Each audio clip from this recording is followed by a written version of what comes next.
like to welcome you in PubHlth1 again. So that will be the welcoming.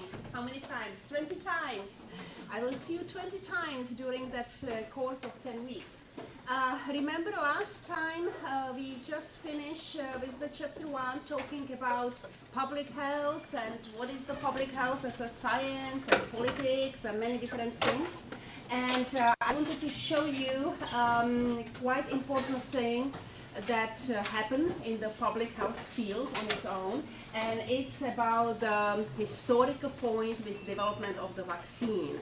So I would like that you are watching, now this is for 8 minutes, so you will be watching this video.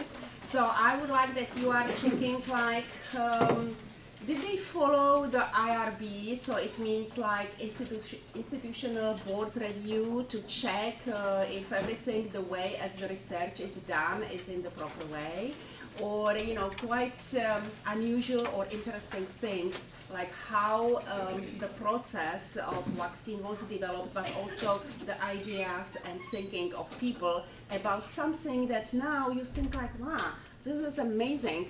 Of course, it's amazing because it was 100 or 150 years back, and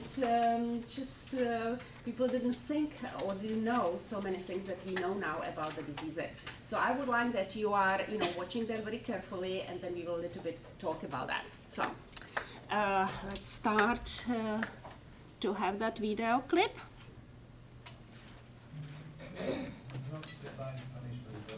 No bad air, or as some still believe, an imbalance of bodily humor. Until 1864, when a brilliant French chemist, Louis Pasteur, unmasked the real causes of human illness. No, ladies and gentlemen, illness is caused by tiny germs, living organisms in the air all around us, so small you cannot see them, yet so dangerous they can kill you. And how did you discover these germs? I will show you. François. Working with the latest microscopes of his day, Pasteur was able to visualize microorganisms like bacteria for the first time. These particular germs cause cholera. I found them in the blood of an infected chicken. And these tiny little germs, just like these, that could make us sick. They will even cause some of us in this room to die. But, Monsieur Pasteur, how do we kill them before they kill us? That is indeed a question for which I have no answers yet. But I do have some ideas. Pasteur is keenly aware of experiments performed by an English country physician who in 1796 became convinced that he had found a way to prevent one of the world's deadliest diseases.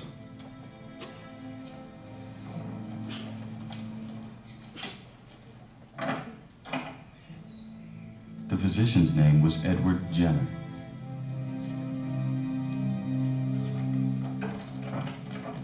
And the disease was smallpox. Jenner noticed that the faces of milkmaids in his parish never showed the telltale scars of smallpox. Yet their hands were often covered with sores from cowpox, a similar but much milder form of smallpox. Perhaps if I can see that. Adesi, a moment of your time. Come and meet the good doctor. I'd just like to see your hands. Since none of the maids ever got smallpox, Jenner began to wonder if catching cowpox somehow made one immune to smallpox. Yes, that's excellent. So he devised a dangerous plan to see if he was right. James, come in. Come along, Master Phipps. Now, if you roll up your sleeve... Jenner took pus from the cowpox scars of the milkmaid and scraped it into an incision made in young James Phipps. This'll only hurt a little, and you're a brave boy, I know. This gave Phipps a harmless case of cowpox.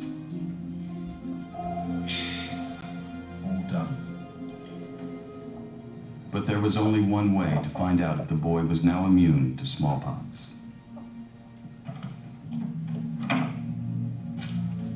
Despite the grave risks and questionable ethics, 2 weeks later, Jenner exposed Phipps to a smallpox victim and waited for the results.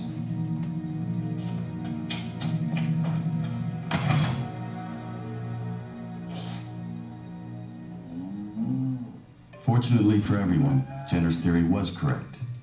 James Phipps survived, and like the milkmaids, he never got smallpox. James! Cowpox had given him immunity. Something for you, my boy. Jenner called his discovery of vaccine from the Latin word vaccinia, the medical term for cowpox. Fine. Most people were too frightened to try Jenner's revolutionary vaccine, but those who knew of its protective power did. Although no one, not even Jenner, had a clue as to why it actually worked.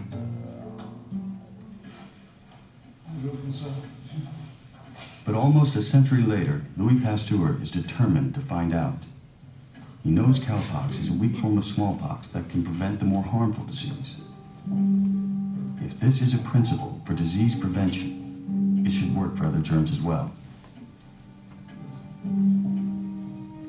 Pasteur begins testing his theory on animals and successfully makes a vaccine for chicken cholera. But he wishes to go down in history as a savior of human life. So he decides to take on one of the deadliest diseases in the world, rabies.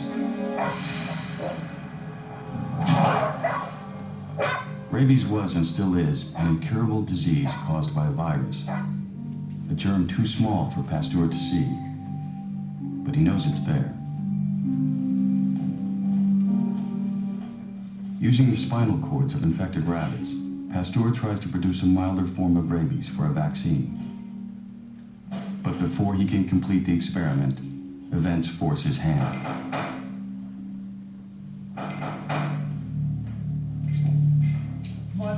A young boy, Joseph Meister, has been bitten by a rabies-infected dog. In a week, he will likely be dead. I don't know what to say, but I think it's worth a try. Yes, all right. But Pasteur doesn't know if his experimental vaccine will kill the boy or save him. He writes about this defining moment in his memoirs. Joseph Meister would almost inevitably come down with rabies. As the death of the child appeared certain, I decided, not without deep and severe unease, to try the procedure. Pasteur is not a physician, so he asks the doctor to do the injection. You're going to have to do it. You have to go in the stomach.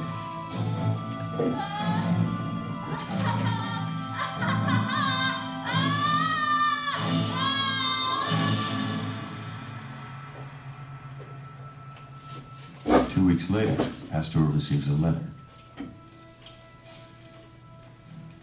Dear Monsieur Pasteur, I am feeling good and sleep well, and I have a good appetite.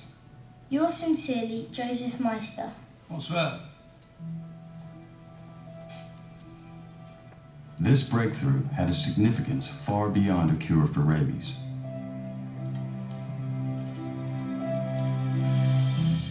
Now the human race had a scientifically proven weapon in the war against infectious disease. But ironically, Pasteur, like Jenner before him, couldn't explain how the great discovery worked. Only in the 20th century did scientists finally understand what Jenner and Pasteur had given them. Vaccines can't kill germs the way antibiotics kill bacteria, but they can recruit the body's own defenses to help ward off viruses.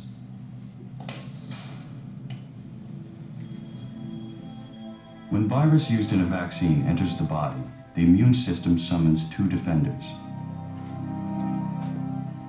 Antibody proteins mold themselves to the virus to keep it from invading cells.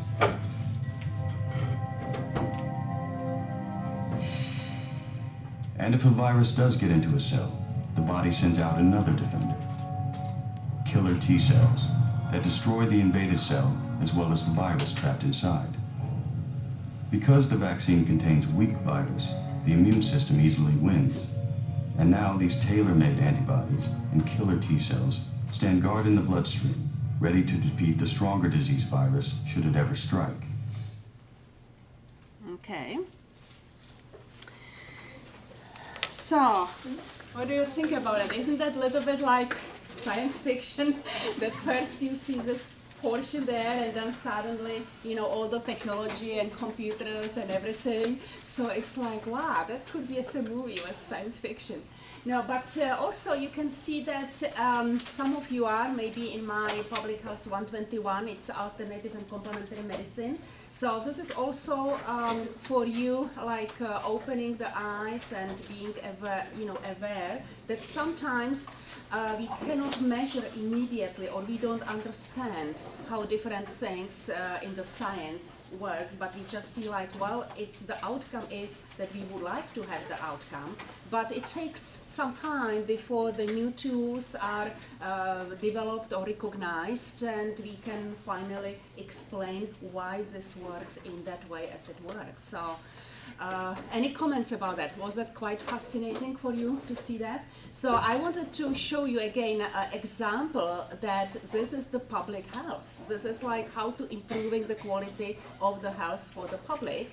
And so that's public health providers. They are behind all of that, important things, improving the health of the public. I'm not going this class, the Public Health 1, it's actually the introduction to public health. So we will be not going too much into detail how to develop the vaccine and how everything works. You will learn this much more in other classes connected with epidemiology, connected with biology and immunology and infectious diseases. But the purpose of this class is to show you what is connected with public health. And I think it's the beauty, because you are recognizing now like everything, whatever place you are moving, everything is connected with public health. So that's great to be in this profession. Okay, so now we will start with chapter 2. The title is, Why is Public Health Controversial? Do you think it is controversial? Some kind of ideas? Do you think it's the word associated controversial that with public health? Is it possible? Is it really true? Can this be? Yeah, some of you are like, wow, of course, yes. Any examples, any ideas that can be controversial? Yeah? Like the Tdap vaccine that just made everyone, like in elementary school, there are some religions that prevent you from taking a Tdap vaccine, or there are some people who don't choose to do vaccines like that, but they're required to go to school, so it's controversial for them because they don't know. Okay, yes, thank you for that. That could be one comment to find out. And then also in the controversial part could be that to maybe make the awareness to be sure that every vaccine is developed in the way that is the safest as much as possible. So decreasing any allergic reactions or anything like that. So that could be like even the motivation to that way, like how we are developing our product that it's used for the public. Are we doing all precaution things that is also safe? So not just prevention of the disease, but it's definitely safe also. When we talk about the vaccination, it's very, very important that when you have the vaccination that you are also healthy when you are going to have that vaccination. Because imagine that if you are sick, you have flu, or you have running nose and everything, and you go for the vaccination. So vaccination is the form to work on your immune system. And if you already have running nose and everything and not feeling very well, it's already the step that something is going on with your immune system. So be always sure, it's from public health perspectives, that if I'm going for that vaccination, I will be healthy. Also, in case you are traveling, so be sure that you have enough time or enough days before you travel to go for the vaccination, because you need to have time that the immune system is working in the way that you have ready, and you can use that effect of vaccination that you will not get the disease. So it's also important to have certain time before you are going to that country that you can be exposed and there is the risk of the disease. Plus, you never know 100% in which way if you will have some kind of mild symptoms of the disease. So it's good to have time before you are going to the airplane and travel, and not to have some kind of light symptoms of the disease and not knowing what's going on. So there are additional preventative things. So you can see, like, on one side is, yes, we are doing the preventative things with vaccination, but also that could be additional things to make as best the quality of life with the vaccination. But yes, that is one thing that can be controversial. Other things, any ideas? Did you think about that, like maybe if there was the recommendation done that should be the special place in the restaurants, like for non-smoking area? Do you think that everybody who owns the restaurants, they agree, or they are feeling threatened in the beginning and thinking like, oh, I'm losing the profit? Do you think that was maybe in the beginning? Maybe some of you, yes. So that's some of the part of could be controversial. Sometimes people don't see that immediately, yes. They maybe see the financial part, that they are losing money and not thinking like eventually in the long run there will be advantages for that. If you travel to some countries, just one country that I'm coming from, Czech Republic, so if you would like to, you are going to the restaurant and you would like to ask like, yes, I would like to have the place where I can eat my dinner, that I don't have smokers around me, it's very hard to find that. And if you find it just like one table in very hidden in the corner, that there will be the people sitting that they are not smoking, because it's still not yet a combination two things. One thing is the education of the public, and also education of the owners of that restaurants, realizing, well, if simultaneously there is the education of the public, I am not losing the profit, I'm doing also something very good for improving the health of the public. So when we talk about controversial, so there are things like that. So let's, why it's not, okay, it's not moving. Okay, I don't know what's happening. Okay, so now, okay, now it's going again. Okay, so here is the picture. Why is public health controversial? So on one side, you can see this is the house, this is the public house, and this is the value, this is the life. And unfortunately, on the other side is the money. So when we started to talk about a little bit controversial, and I mentioned that to you, the topic about that profits, or that how the companies or the owners of that restaurants, for example, or hotels, how they react to that. So these are the controversies in that. So because we talk about controversial things in public health, so we have to talk definitely about the social justice and the market justice. So what do you think? I know it's already written here. What do you think it's public health? Market justice or social justice? Social justice. So of course, so if there will be the question on the midterm about that, so you already know. And of course it will be social justice, because it's always necessary to help the public to keep them, keep themselves healthy. What is usually the dream of public health provider? The dream is that you are, implementing primary, secondary, tertiary prevention. So it means that really the public is healthy. The dream is to prevent the injuries, to decrease the risk of course, accidents, to do the preventative steps, that the symptoms is decreased when it's connected with the diseases, decrease the exposure to any toxic materials. So to do as much as possible what you already mentioned on Tuesday, that to improve the quality of life and extend the life as much as possible.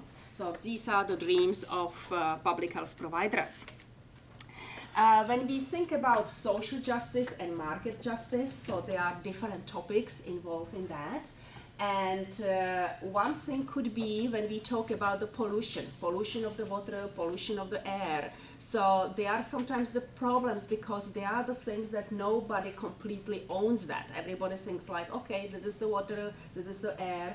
And what happens through that is that eventually, if there are manufacturers or factories and they are producing some toxic elements, or they are producing something what is good, but as a side product or byproduct is toxic element. And so we need, from public health perspectives, to develop some kind of specific regulations, because you don't want that all the byproduct is going to the water or is going to the air. So, and then it will be exposure to the public. They are exposed to these components. Another problem also, and we talk about the healthcare system, is Is that true that the social economic situation is connected with the outcome on the health or with the quality of the life for the public? What do you think if we talk about the social economic situation? Is there any connection? Yeah.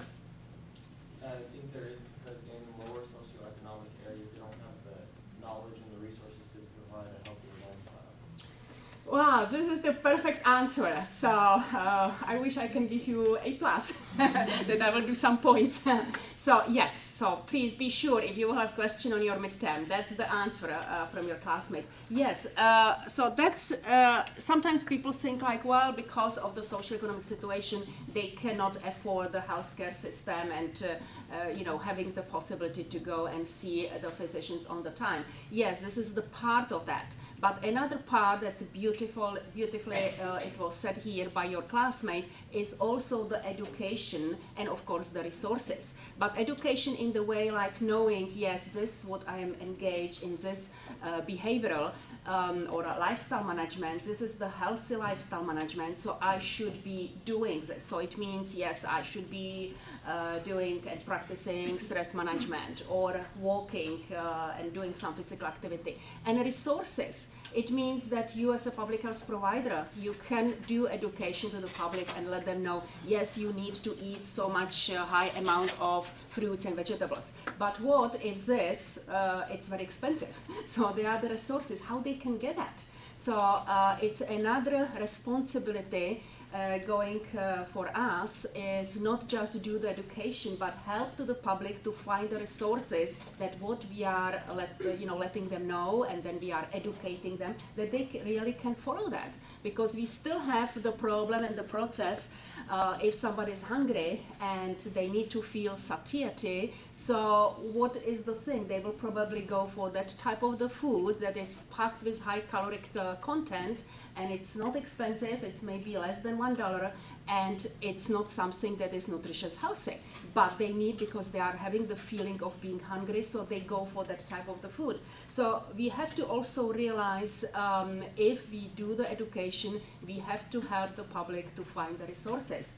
Therefore, sometimes when my students went to Santa Ana School District, and they were doing education about what type of the food is healthy and the parents should buy this type of food and recommend it to the children, they also try in meantime, in the same time, to connect with some of that grocery stores that trying to arrange and make the arrangements that maybe once a week they were able to do some affordable prices for fruits and vegetables and inform the parents, yes, every Thursday during that time you can have a little bit lower price, and to get that fruits and vegetables. Because another thing is, you find out when I'm talking about Santa Ana School District is because my students have experiences there when they were doing the education part at schools. If you look on that and you are doing education and recommending, yes, children have to do exercise activity, there is no one single park in Santa Ana School District.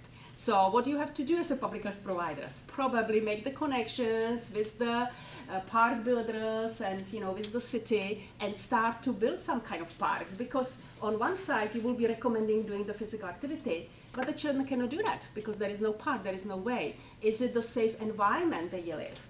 Is it maybe higher risk in some areas in Los Angeles, higher risk with the crime, and you are recommending, please go outside, have your bicycle, have fun as a children. They cannot go.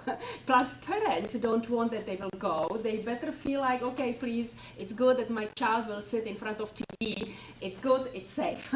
Nothing will happen. So we have to realize from this perspective as a public health provider, it's not just the education, but it's resources. So then I was really very, very pleased to hear this message from your classmate, to thinking that there are both things very important. So thank you again for your comment. That was an excellent comment.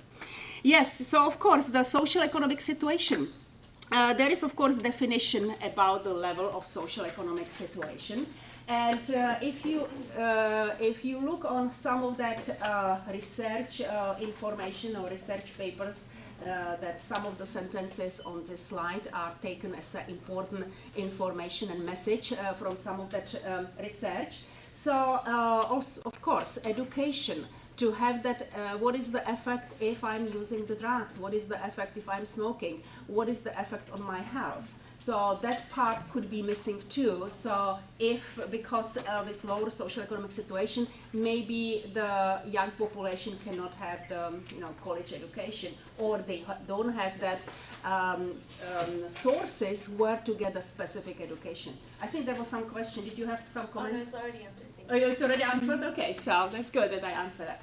So this is also very important, and I would like that you are aware about that, because we are sometimes forgetting about this important part from the public health. So it was very important many years back, concentrate on education as much as possible, but we have to put it now together, integrate it with the resources and with different form of education, and also about strategies. How, if I have that knowledge, I will be really applying the knowledge in my regular lifestyle. So as you can see, it's almost in all levels with different, if the person has a little bit more of the money or standing in the social economic situation a little bit higher, they are more exposed to information. The same is probably with access to the internet or access to the computer, and understand that this message is with high credibility and this message is not with high credibility about the health. And you probably notice that there are a lot of information just done advertisement to sell different things that they are connected with the health, or talking about, yes, this can cure this type of the disease. So it's also very important to have that level of education to recognize what is false and what is with high credibility. That is, and therefore it's also necessary to have the specific level of education. Another part is also with the social economic situation, that maybe the public is living on that areas. I already mentioned that is in that area that could be high level of the crime, or maybe there are no parks, there is no nature, or maybe they cannot go to the places where is the nature, it's quite far, so they cannot afford that portion. Or maybe they are living in the area that is already pollution. Maybe they are living very close to the freeways, because this is the affordable housing, but it's the exposure of the pollution from that, from the cars and from the engines. So we have to also think about this part from public health. Just quite short story. That was back like 2008. I was traveling with students. That was the summer travel program. We went to Switzerland. And there was, of course, I was teaching PubHlth1 for students, and there was one student, he already graduated because 2008, so he should be already in the professional life. And he was interested, his major was about the urban planning, okay? And when we were going and traveling in Switzerland and through the small cities, because he was able to see all the things from this major, like the urban, he was doing the minor in public health and major in urban planning. He was fascinated that many of that apartments, they have like balcony, and they are like trees, and there are green things, and also everything is possible for walking, that you have the pavements, and it's just the city. You walk and walk and walk in European cities, because of course the way and historical perspectives how the cities were developed. So he realized, well, we have to add more, these some kind of ideas and move some kind of these perspectives to some of the cities in the United States, because if you check that everything, even if you go to the restaurant, everything is going by car. So even you can go and pick up the food and you are still sitting in the car, and you can eat in the car. And so it's not enough of walking possibilities. So if you think about that, really the UCI Irvine campus here, you have a lot of possibilities of walking. It's amazing, and you can see that. Everybody, you're laughing, and you can see that. So everybody is, on the bicycle or walking, or this is, you can be quite. It's quite fortunate to have this campus to build in that way, to think about a lot of the green stuff and trees and everything, and having this, physical activity to be possible here. So please enjoy that. Let your car, to be in your dormitories on other portion or other part of the campus, and use that walking possibilities, because it's safe and it's nice and you do physical activity. So these are the other things that we have to be aware that can be also connected with social economic status. So it's not just like, yes, social economic status is connected, that I cannot see my physician on the time. Yes, of course, it's also important, because if I can see the physician on time and early, I can maybe see the physician when it's the beginning of my disease. So I can, if I start to have running nose and everything, so maybe I can just work on that quickly instead of development of pneumonia later. But it's not just to see the healthcare provider. There are all other things around that. It's the whole environment. So be aware about that. It's also connected with social economic situation. It's also sometimes, I already mentioned that about the type of the food and the caloric intake. Also sometimes it's by the cultural perspectives, how the culture is seeing the population. If you go from the historical point, especially like the last sentence here, talking about the social norms for attractiveness, if you think from the historical point, in some of the developing countries, or just the general terms, if the person was possible to have the nutrition, to have the food, whatever, it didn't matter what type of combination of the food is, but have the food on everyday basis, the person will be able to survive, because it was hunger. And but now it's decreased the problem in our societies. And now it's like abundance in many of that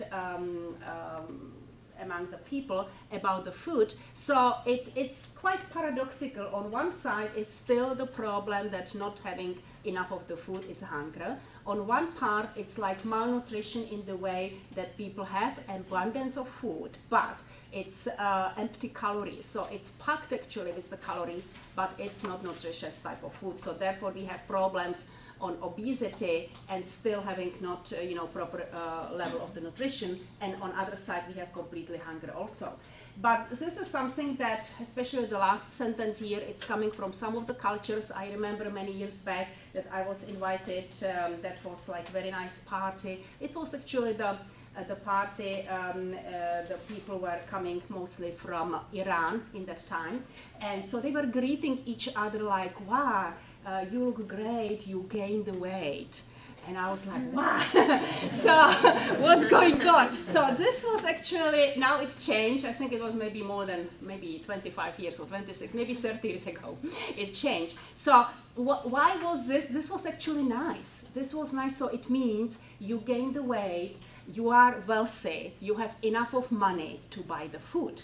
So because in that time it was not, that this appearance was associated with, being in good social economic situation and being probably healthy, because you have the food and you have the resources and you will survive, versus that people were, hungry and not having the food. So it's changing now. I mean, imagine that you will go to a party and somebody will tell you like that. You will be so upset, or maybe you will be thinking, oh, what's wrong with me? But in that time, it was actually positive greetings. So it's, therefore, you have to be also aware when you will be talking and you will have the consultation on individual level, or you will be traveling to different countries. You have to find out what is the geographical area, what is the background of the nation in that specific area, or about the community. Do they have enough of food? Is the hunger there? How they are perceiving all of that things that maybe we put that on the specific section, like, oh, this is not healthy. It's form like I was sharing that with you, or it is something that they really mean that in the way that, yes, if I am, gaining the weight, I can survive, because it's mostly the famine, it's the hunger in that specific area. So this is a little bit making you aware, whatever place you travel, be aware about the circumstances. So I already talked about this one. Another quite interesting thing, this is the second sentence here, and this is something what was quite connected with Santa Ana School District also. and you can notice that some areas that is living the population with lower social economic situation is that suddenly you will see they are all around them are the fast food restaurants. So even it's like pushing the public in that area to go for that fast food restaurants. If you look, I mean, what can you see around that UCI Irvine here? So you can see it's the Trader Joe, it's Mother's Kitchen. Even if you go to the Albertson, you can still see like different, you know, a lot of fruits and everything, because it's the population are able, you know, to buy that type of the food. So you don't see so many of that fast food restaurants. But sometimes, so it's like the paradoxical effect or closed cycle in the way. So if the population or if the public or the individual person living in the specific area and they would like to buy the fruits and vegetables and they don't have the car, so there is almost no possibility. How can I go so far to the store and buy the fruits and vegetables? Probably the person will not do that. It's hot, it's quite far, and I'm hungry, so I will just stop in the nearest fast food restaurants and buy the food. So this is another important thing that we have to be aware as public health provider. My dream is that I hope that it's not always to call like fast food restaurants as a bad restaurants. I hope that maybe some of you will change that words like fast food restaurants are bad. You will probably develop like fast food restaurants with fruits and vegetables and beans and everything, so that will be quickly, fast, but it will be healthy. So the fast food shouldn't be associated with unhealthy food. Fast food is completely different meaning, so it means quickly I can get that food. But how come it's now connected with unhealthy type of food? What happened? So we should change that. So I hope it's again on your shoulders. Do some changes about that, and it's possible and change the cultural, you know, aspects of that fast food restaurants. It doesn't need to be really unhealthy food, because it can be used like the rice cooker and everything. So it's fast, but it's healthy. Okay. So I'm giving you so-called like food for thoughts. Okay. Sources of controversy. We partially covered some part about the economic impact. There are 4 important things, so please remember that there will be the questions about that on the midterm, and we will be going through each of that separately. So the economic impact, individual liberty, more religious concerns, and politics versus science. So economic impact, I partially mentioned that. So that is the connection with businesses. Even if you think in the beginning, pasteurization of the milk, now we already have that. But before the process started, it was quite challenging because the companies didn't want to do that. They were thinking, oh, we are losing the profit, we have to add additional money to that, nobody's buying that. So they were always concerned about that market justice, about that profiting part.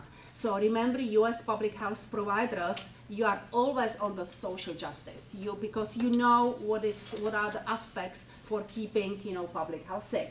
So this is also very important. Disadvantage of sometimes of that good things and ideas in public health could be in the way that it's not always immediately possible to calculate the benefit in the long run. So therefore, sometimes the companies, they just jump on that, they don't see the benefits in the long run. They are just checking what's happening now, this year, or first 2 years or 3 years. And because they don't see immediately the benefits, it's challenging to persuade them and explain and implement some of that new innovative things in public health. So therefore, sometimes it's quite difficult to start quickly to do the changes. And you are wondering sometimes why. That could be one of that controversies. I already mentioned about the pasteurization, landlords resisting building codes. So that also, it takes time. It looks like forever. But it's very important, one characteristic for public health providers. You have to be persistent, okay? You have to be persistent because you know your goal and your mission is something that you will be doing good for the future and for the public. So therefore, keep your persistence. Even if you have to go through the challenges, you know, well, if this will be changed, that will be improving the health. Even when we talk about the cigarettes, so when I will talk about the time that was discovered that there is the connection between the side effect of the cigarettes and before it was really first implementation of smoking cessation programs. So it took almost like 25 years between that. And you are just wondering, how come? If I discover that, I should immediately, implement the program. Well, you have the controversies there. You have that some challenges that you have to do education on the broad spectrum for the public, but also some of that additional components that they are involved in that to persuade them. And we talk already about the bars and restaurants. So yes, so I already mentioned that also the very similar things could be another industry, the fish industry, we think from the public health perspectives that could be the depletion of some of that natural resources. So we put some specific public health policy. And some group of people, they think like, oh, it's annoying, why we should follow that? Because through the research and through the public health science, usually the public health providers and leaders, they have the vision, they are visionaries. So they see like what can be the long outcome if this will be not changed. So they are trying again to improve the quality of the public. The similar things was with if there will be some questions on the midterm, what could be the examples? So of course it can be one example, I mentioned it before also, about the companies that they resist to follow the public health policy based on that they have to change maybe the level of the production, or they have to have special filters to decrease the pollution or the products that they are going outside to the water or to the air. So they are. So you have, therefore, actually, it's very important aside that we have public health science to have the public health policy, because everything what you do through the assessment, evaluation, recommendation, you need to have some specific section also to develop some specific policy that it's followed. Individual liberty, so that, remember, that was another part, that was the economic part, if you remember that slide that I was showing that to you. Another one is the individual liberty. So even with that, you will have also the guest speaker coming about the anti-tobacco coalition. And she will be sharing with you the information like sometimes the smokers, now it's changed of course and explain and everything, but smokers in the beginning they were thinking, oh, it's my liberty, it's my individual things that I have the right to smoke. But there are, controversies in that. Well, it's also very important that there should be not done any harm to the next person. So is it really, what are the debate that I have the right to smoke, and of course there should be not done any harm to the next standing person. So you can see there is quite controversies in public health and debate, and it needs to be put in the right direction. If we think about the so-called common things, commons. So it means what I mentioned before about water or about the air. So people think like, well, it's just nobody is completely owning that, so it's okay to do that pollution of that. So quite difficult situation was that I can share that with you when I came from Czech Republic. So when I was living there, it was still the communist system in that time. So there were no information given outside to other scientific work to let them know about the pollution inside the communist system. So the government in that time didn't care about pollution. They didn't establish any filters, they didn't establish any specific public health policy, and so they didn't also inform the other world about that. So when was the end of the communist system, now suddenly was possible to see destruction in many of that forests, for example in Czech Republic, because there were no specific restrictions on pollution and level of polluted particles based on that was coming out of the factories. So, or if you look on that, here is the last sentence, like example in Europe.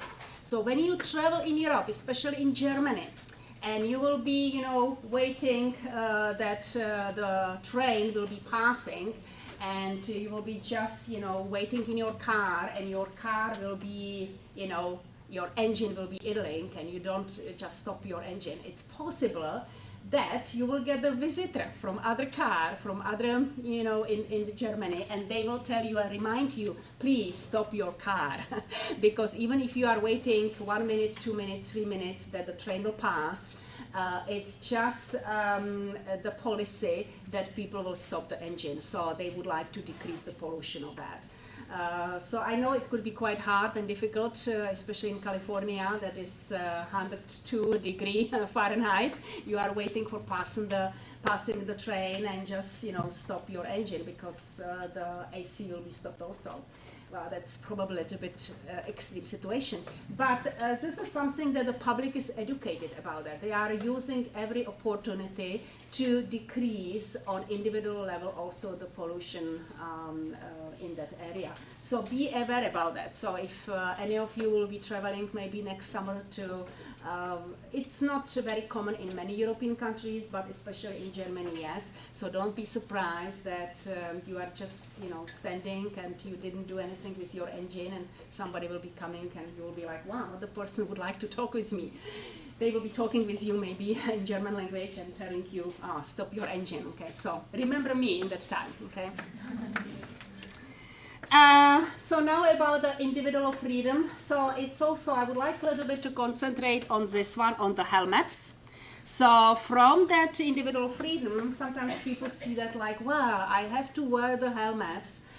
This is the tyranny, this, you know, I don't want to wear the helmet. So I hope, I'm not asking any questions about that in this class, but I hope if any of you from this class are riding a bicycle, you are wearing helmets, and you will not see that as like tyranny of health that I have to have the helmets, because the helmet really can protect you. You never know what can happen in the situation, and the science is showing, yes, it's good to have that.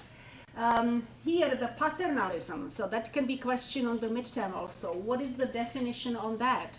It's quite sad that you will see the parents going with the children on the riding the bicycle. It's not very often, but sometimes you can see that. The father and the mother, they don't have helmets, and children will have the helmets. So what kind of message is that? You are young, you know, we are adults, we don't need to have helmets, or what? I mean, it's wrong message. So be also aware about that. Be aware that could be the discrepancies, and educate, you know, if you will be doing the education for the parents, try to explain them that they should be the role model. So I should be wearing the helmets, so then the child will not feel like, maybe I'm not still, you know, recognized as an adult, I am just a child, so I should, you know, have the helmet. But to see like in any age, it's good to have that. So it's very important. So the public health, it's different in this way, that you have to be as a role models also. Moral and religious opposition, remember that's another controversy in that. So that could be, you know, specific groups that they can oppose different form of education, especially about the family planning. So for you, from public health perspectives, it's very important to explain. If we talk about family planning, so very important to explain that. I am also teaching the drug abuse and its prevention, the class in the evening, every Wednesday, and we actually talk about that. There are also some controversies about doing the education about the drugs. So if I will be just telling, say no to the drugs without any explanation, do you think that's enough from public health perspectives? Am I doing enough of education to the population? Probably I can see like everybody like, no, that's not enough. And you are right, it's not enough because, of course, you have to explain that is best, and it should be the slogan like no, say no to the drugs. But the public and the young population, they need to know why not. And they need also to be prepared in case they will be in the situation that will be maybe the peer pressure, and it happened that when we talk about drugs or when we talk about sexual activity, that in case it happens some situation, they know what to do. So we cannot just give them half portion of education. So some of that groups, of course, they could be in opposition and maybe telling like, no sexual activity and that's it, no education about that. So it's just the no sexual activity and that's period. Is it really possible? From the public health perspective, we have to do education to prepare the young population or to prepare the public for all of that, possibilities that then happen in the life. But we will try to lead the public in the way, or the young population, that they will make the right choices. But we have to inform them about everything, okay? So this is another thing that sometimes could be the opposition in that way, that you will see there are challenges from public health perspectives. Quite interesting situation was about the clean needles to drug addicts. So that was, it happened a few years back, and this was the movement in the way that was happening actually in Los Angeles, that from public health perspectives, it was the movement realizing, well, we have a lot of people that they are on the drugs, they are also homeless and using the drugs, and there is higher risk if they will be sharing the needles, there is the spread of HIV.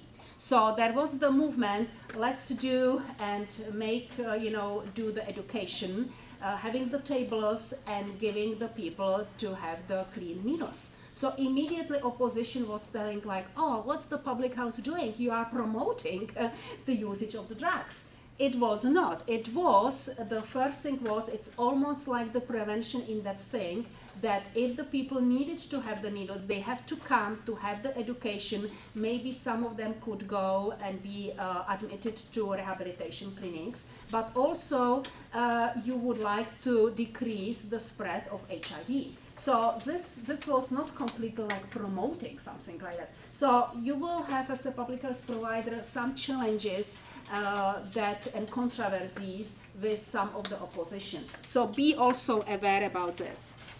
Politics.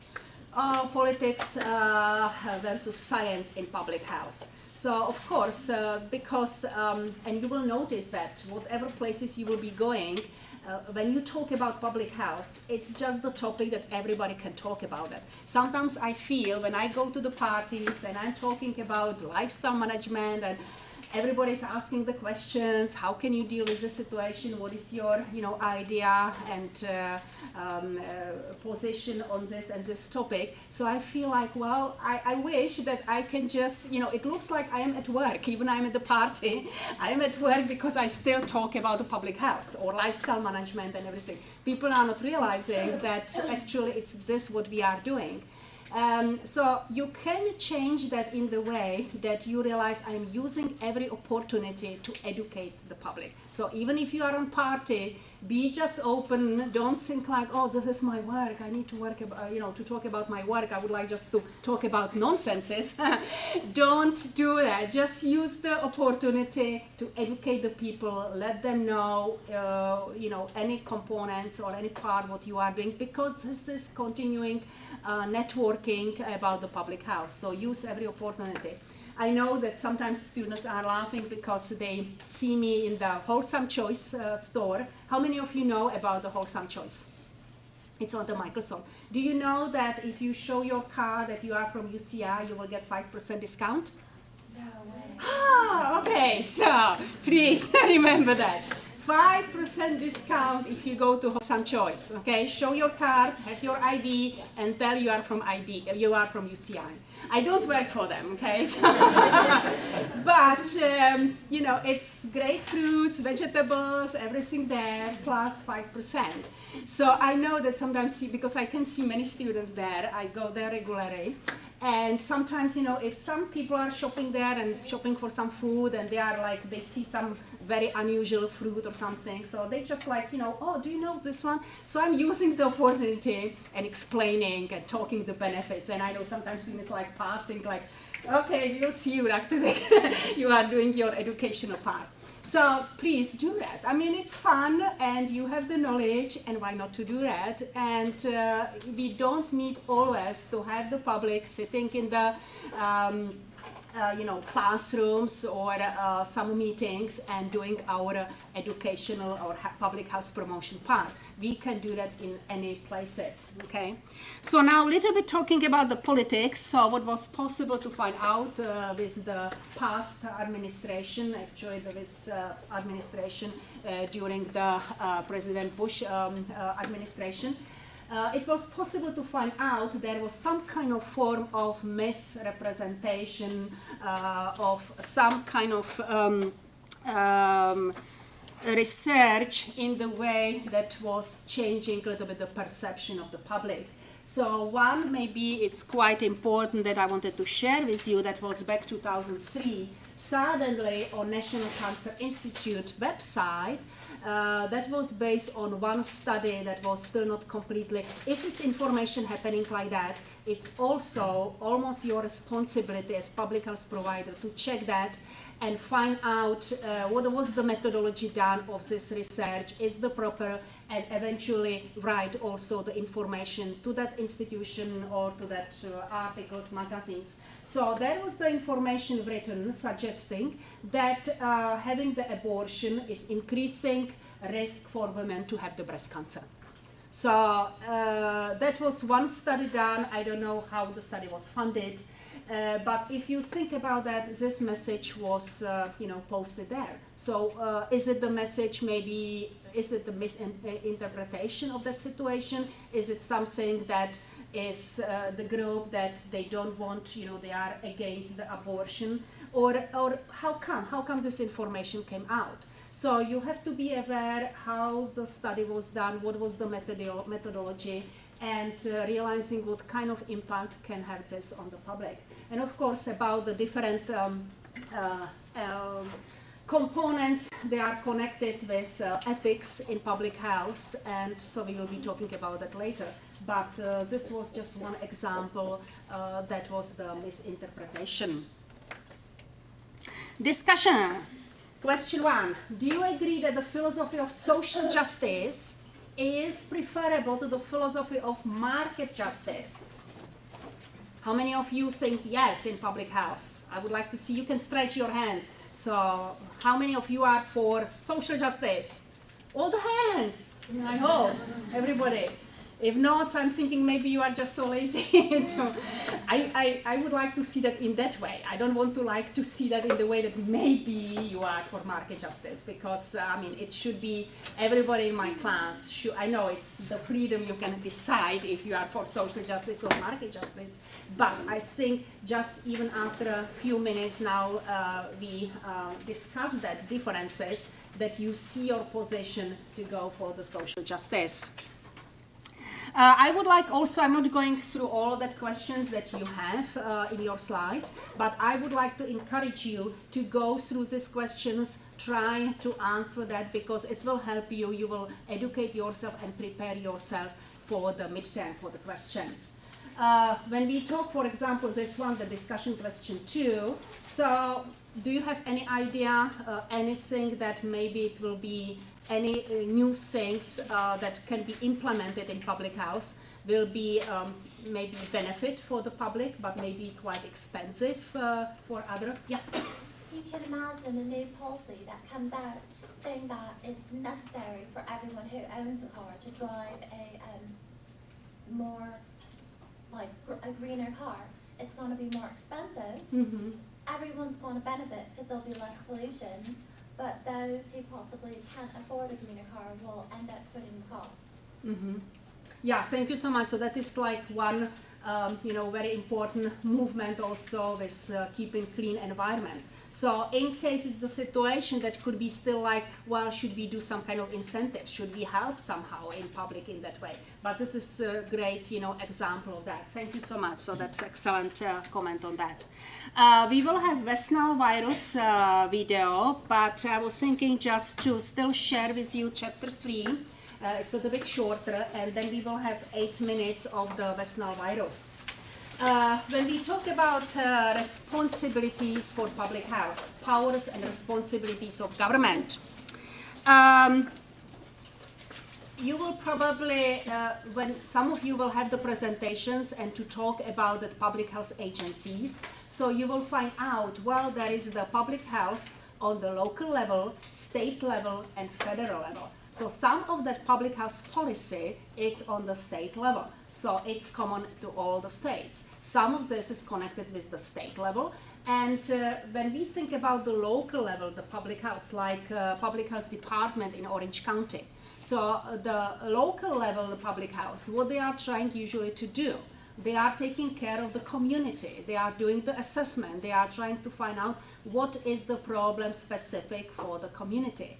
Then, of course, they assess the problem, they analyze that, and they will be sending also to the state level, which will be in the Sacramento, and checking, well, should we develop the public health policy about that?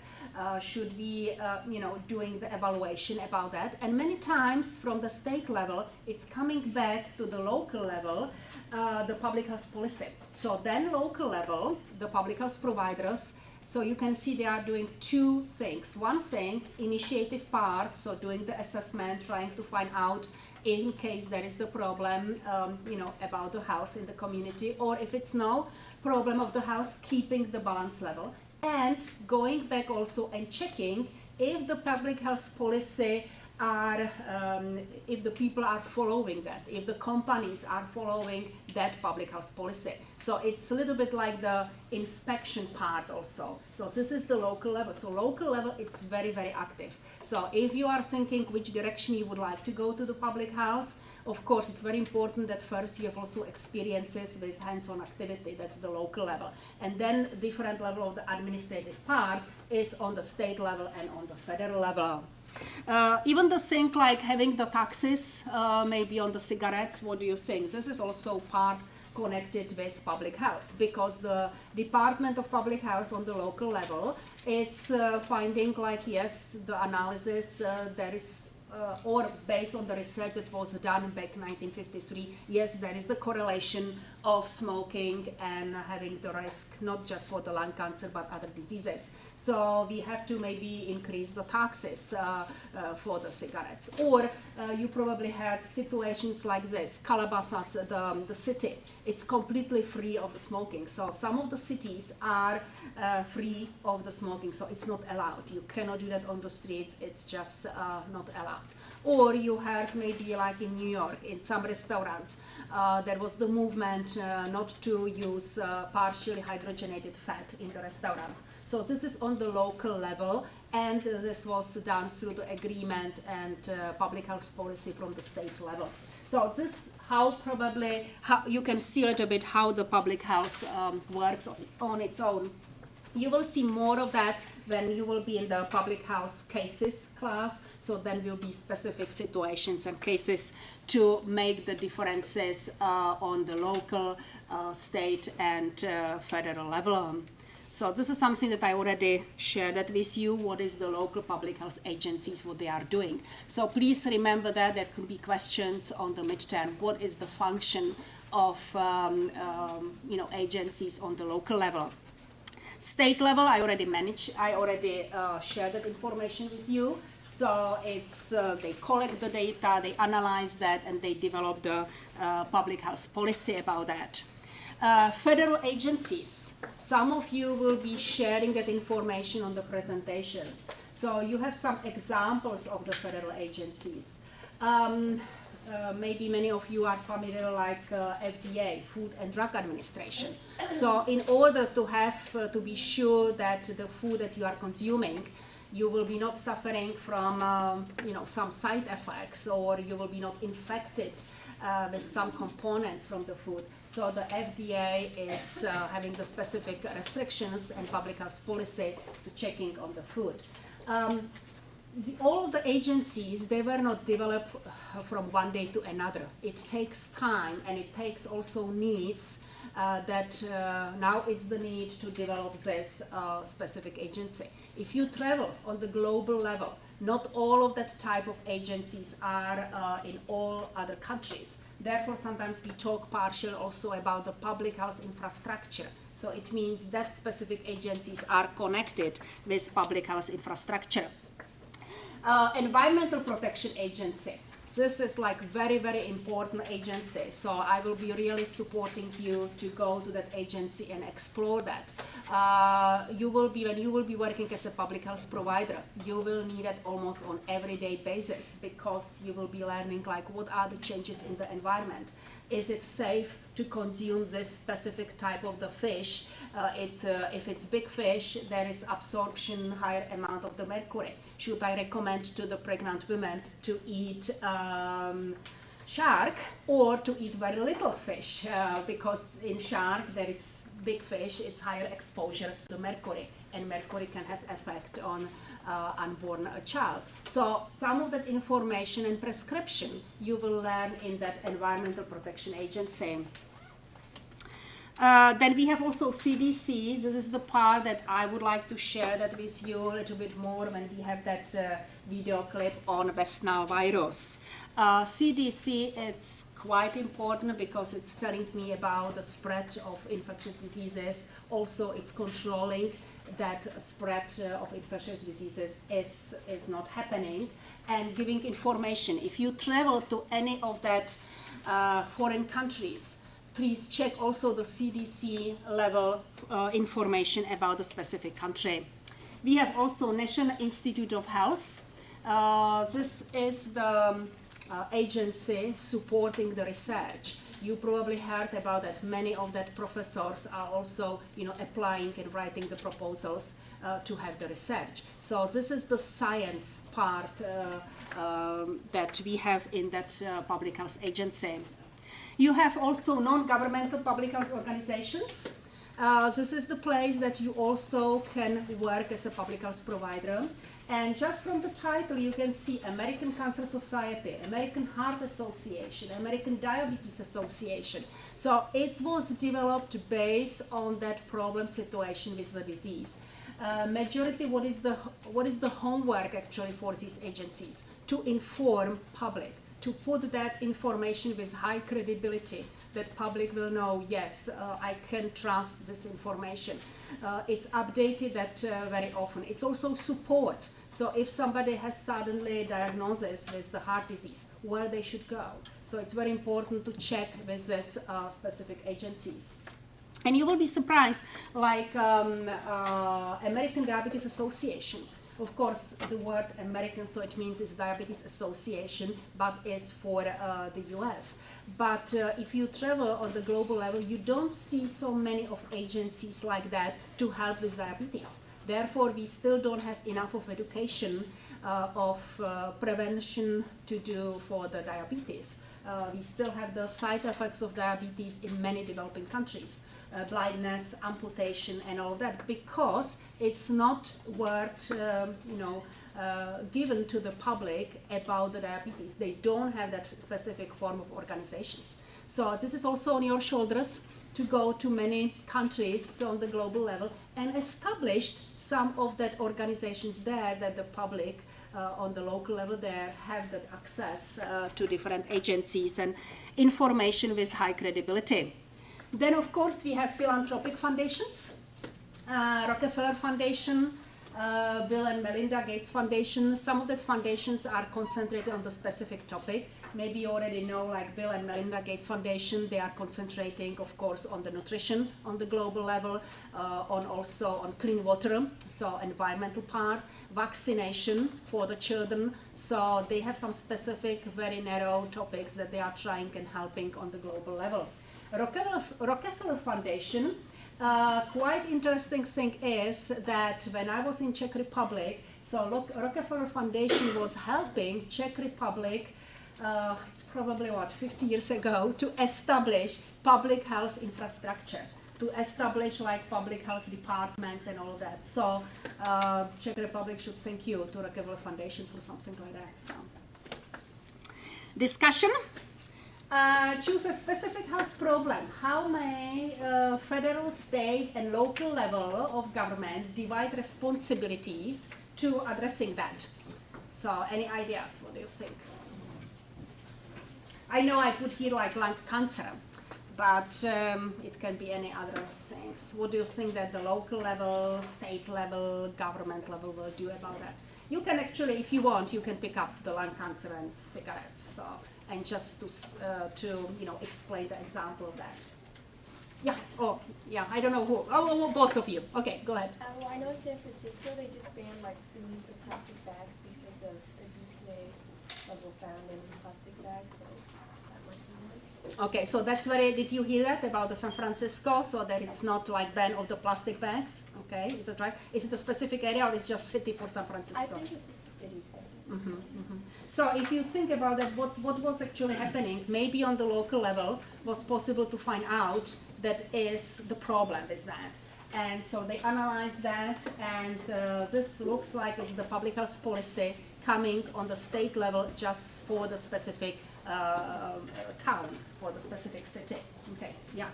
Like for preventing drunk drivers, they had organizations like MAD, and then they went to the state or the local levels where they did drunk driving checkpoints, and then now for the government level they have like certain limitations on how much you can drink before you drive and like stuff like that, and they employ more people to patrol drunk drivers. Okay, so this is again excellent example of that. So this is very important. So you see that there is the assessment done, then needs to be analysis done, and then going back, from the public health policy. I think somebody there who was sitting there, you have, yeah, please, yeah, I don't want to forget you, yeah. I was going to mention like health-based obesity. Okay. Local agencies can like check that out and kind of see like where, like what proportion of the population are more at risk, and then like implement like programs through schools and such. And that'd probably be by the state. Okay, so actually this is great because the two of you are talking about what is already established. You are already innovative, you would like to establish that, is it right? Okay, so that's good, that's excellent. So starting maybe, and also I want one last thing I wanted to share that with you when we are talking about the obesity. Also think about it, it's like the food for thoughts, okay? About SAT tests. When you took the SAT test, what kind of questions did you have there? What kind of topics? Math, probably, comprehensive, everything. Did you have any question about health? No. Okay, so, and you were studying that. Why? Because you wanted to pass SAT test. So, from this, what can be done, the assumption or maybe the assessment that maybe we should implement some of question or some specific part on SAT test about the health and starting to have the education as soon as possible. So that will actually help one of your classmates that mentioned here the innovative things about decreasing the risk of diabetes to having the questions about health on SAT test. So please, some of you do that. If you do that, send me email, maybe 10 years from now, okay? So I will be finishing on this level under one condition. Do you remember that? I'm letting you go 5 minutes earlier. What do you need to do? Smile, laugh. I would like to see the smile. It's improving your neurotransmitters. Breathing fresh air and walking fast.